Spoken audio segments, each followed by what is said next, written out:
Good morning, ladies and gentlemen. Welcome back to another episode here on European Confessions. The following story that you're going to be listening to, it comes from a translation of a message that one of our admin received. Very soon, I'll be reading as well a lot of messages that I have received on TikTok. So some of them, they are not that long, they are short confessions, so I'll be reading them in a single episode. But if you have confessions, please, you can reach out to us. You can just hit my inbox and then you can give me your confession. The first confession that I have for you, it was sent to me by one of our admin, and it reads like this. Hello, Brother Nanshi, how are you? Can you please post my own story as anonymous? I am a South African woman. I have come here and I want to share with you my own confession of how my womb was stolen. Everywhere I go to, I am being told that I don't have a womb anymore. But when I went to the doctors, finally, after managing to raise some money, then that was when I was told that my womb is still okay, but it seems as if my womb was stolen from me spiritually. So there is a guy that I am now staying with. This guy, he has never had a child in his life. He's a good guy. He's employed and I am unemployed. So I have put my hope in him, and I know that if I stay with him, he is going to take care of me like he has been doing. As I am speaking with you, my daughter, she is going to a private school. So this man, he is a good man. I want to do him good, but I can't give him a child. I have stayed with this man for 1.5 years now, and he have done so many things for me. And even my mom, she always pray that our relationship is going to be okay. I sat down with my friend, and my friend was like, do you know what is going to happen if it happens that this guy impregnates another girl? He is going to treat you like you are nothing. You need to make a plan. Why can't you fall pregnant for this guy? Look, this guy is great. How about you just give him a child? But what she does not know is that wherever I go to, I am being told that my womb was stolen by this other Zimbabwean guy that I started dating. Me and this guy, we met on Tinder. And as for this guy, he was someone that was wealthy, and immediately I fell in love with him. And I regret the day when I slept with this guy. Like, even though he was wealthy, but I did not benefit anything apart from being taken on a vacation. I went to Dubai. Even my mom was proud of me. I lied to my mom that this was a working vacation because my mom, she stays in Durban and I stay here in Joburg with one of my auntie. When I met this man the first time around, when we met, then that was when he took me to his brother's place. We went and I slept with him, and he promised me that he was going to give me more money than he had given me. On that day, he said that there was something that was wrong with his bank account, so he did not give me as much as he had promised me when we were busy chatting with each other. So then that was when he gave me some money. We met at the mall one day and he took me shopping, and he said, just take a trolley. So we went and we took a Checkers trolley, and he said that I want to fill it up with clothes, your clothes. And then that was when we started moving from one shop to another until I filled up that Checkers trolley with clothes that he had bought for me. He then told me that each and every month he was going to give me a monthly salary, and he was giving me that each and every month, and that was quite cool. Because of the money that he was giving to me each and every month, then I lied to my auntie as well as my mom that I now had a job. So then I told my auntie that I was unable to afford to go to work each and every day. I lied to him that in order for me to go to work, I have to use 2 taxis, so it is not going to be okay. So my auntie, even though she was heartbroken, she did not want to see me leave her house now that I was working. But then she said, it is okay, you have your own bills that you need to take care of. Then that was when I started staying in another location which was far from my auntie's place, because I did not want him to see that I was not working. I even had a uniform that I would wear, pretend as if I am going to work. yet I was not even working at all. I was just a stay-at-home girlfriend. Then that was when the guy started giving me money. But what started bothering me about this money was that he would give me 10K. I would go to the mall, and when I would return back home, when I would look at the receipts, like, I would lose my mind. I would look at the receipts and I would see that indeed I have used 10K. But when I would look at the groceries and the clothes that I would have bought, like, things were not adding up. What I did not know was that this was spiritual money. It was not real money. He would give me 10K, but in reality, it's like you will be having maybe 2K. Always telling myself that I do not know how to use money properly. I would try to write things down, but still things were not adding up. So then it happened that I went to church with this other friend of mine, whom I was now friends with in the location where I was staying. So as for this lady, she loved church quite a lot. She kept on bothering me, saying, let us go to church, let us go to church. Then when I went to church, the pastor then came to me, and the pastor was like, I want you to come to my place. God has told me to pray for you.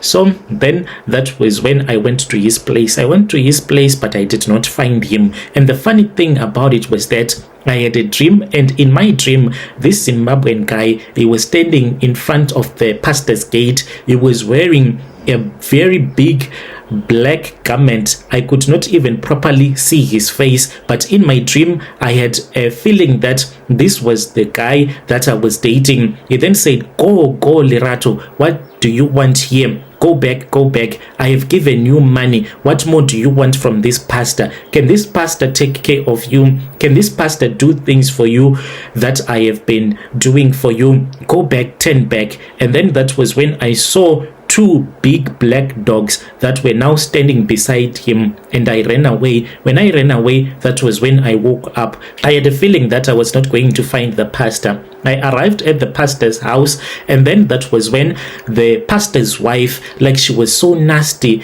And the way that she was so nasty, it was as if she thought that maybe her husband was lusting after me. She mistreated me, that woman, as if she was not a pastor at all. That was when I returned back home, and then I had another dream. In that dream, I was sleeping with my Zim blesser, and they said, I'm going to sleep with you, and after sleeping with you, I am going to give you money. How much do you want, Lerato? And I was like, you can even give me $1 million. And it was like, $1 million, that is going to cost you your life. How about you reduce the amount? Then I woke up, but when I woke up, I found myself bleeding, heavy bleeding. And when I looked at the blood, I saw that there were things that were coming out of me. I did not even know that this meant that this Zim man had stolen my womb. So everywhere I go to, I am being told that I do not have a womb anymore. But when I go to the doctors, they tell me that everything is okay. I am looking for a prophet. I am staying in Midrand. If there is anyone who knows a prophet who stays in Midrand, they can reach out to Brother Nashim. I am willing to go and visit that prophet. I am trying to save my relationship with the man that I am staying with. I have to give him a child ASAP. Please, I am begging you. I am one of your followers that have been following you for a long time. Dear listeners, right there was a message that was sent to me by one of our admin who helped us with this translation. Strange things indeed they do happen in this world.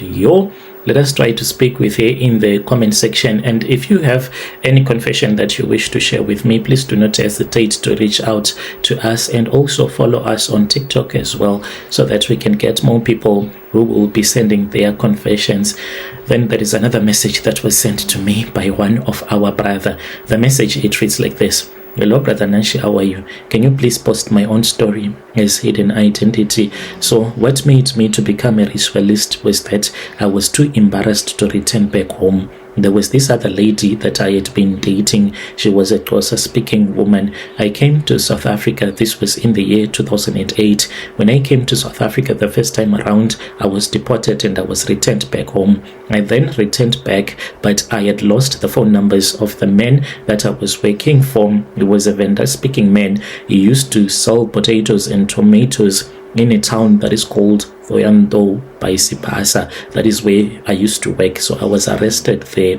Then that was when I moved and I went to Joburg. When I was staying in Joburg, I started dating this other Xhosa woman. She told me that she was too lonely, but I did not even know that when she says that she is too lonely, it is just a code name for a woman who just loves to date other men even though she is married. I did not know that she was just lying to me. She was someone that was being treated very well by her husband, but she had just seen an opportunity in dating a man that was from Zim, that still believed in true love. And indeed, I believed in true love. I never knew that she was going to make a fool out of me. So this woman, she was staying in Tembisa, but she was staying with her mom. Then that was when she told me that she was going to apply for an RDP. And if she was going to get that RDP, she wanted to renovate it so that at least she can have back rooms. And I said, wow, you are an entrepreneur. And she said that she wanted to walk away from her marriage because of what her husband used to do to him. Then that was when she told me that she had gotten a stand, not an RDP, just a stand. Then that was when we started helping each other by raising money, and then we paid for that stand as well as to start building. Brother Nashi, I went there and I am the one who made the cement bricks. And I thought that by doing this, she was going to help me to become a South African. That was the end game. But I did not know that she was just lying to me. Then I helped her to build a very big house as well as back rooms. Where she is right now, this woman, she makes a lot of money because we managed to build about 10 back rooms at that place where she got the stand, and it is not that far from town, so a lot of people, they were looking for rooms to rent. So after we had finished building the back rooms, that was when I saw that you can never play with a South African woman who does not believe in true love. This lady, when she kicked me out, I thought that she was joking. Soon after making love, that was when she was like, Gift, I want you to leave my house. And I said, what do you mean when you say that you want me to leave your house? And she was like, you heard me. I want you to leave my house. I do not want to call the police on you. I am done with you. I am tired. And I said, have I ever cheated on you? Have I ever done anything bad? And she was like, no, I just want you to leave. Brother Nashi, I did not even have a suitcase because I was busy buying things for this woman. She packed my clothes in a plastic bag and she kicked me out. I was crying when I left her house, looking at the house that I had built for him. Then I returned back home. When I returned back home, I was embarrassed to go back to the village because I had spent so many years. It is not easy to build a 6-bedroomed house as well as 10 bedrooms. It takes a lot of years and a lot of money. So I could not afford to return back to my country when I was helping her. And she promised me that she was going to help me to get an ID soon after that. That was when, Brother Nashi, I returned back home with nothing. I went to a traditional healer and I offered myself and I said, I just want to become a ritualist. That was when the healer told me that in order for me to become a ritualist, there were sacrifices that were supposed to be done. Brother Nashi, I move around with human bones in my car. Wherever I go to, I have to carry these bones with me. So I was told that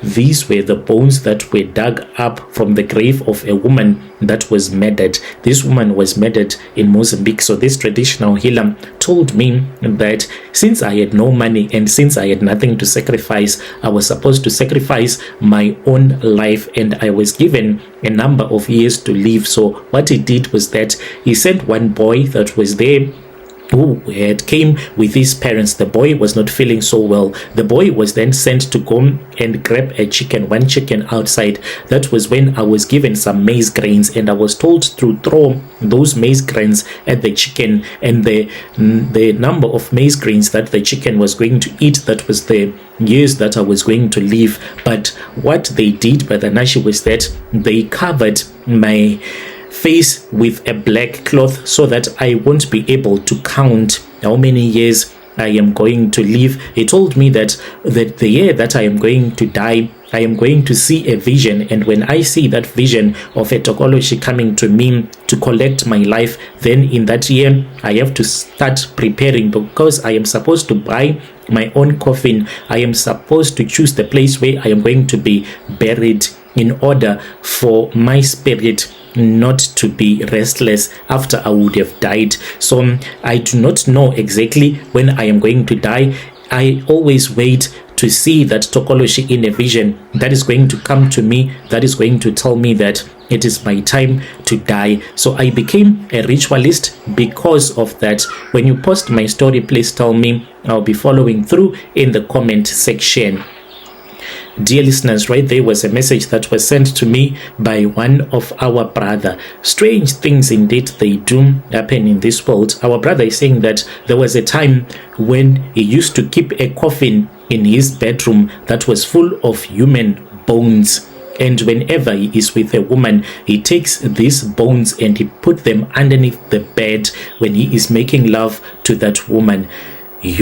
Strange things indeed they do happen in this world. Let us try to speak with him in the comment section. Let us meet again in the following episode.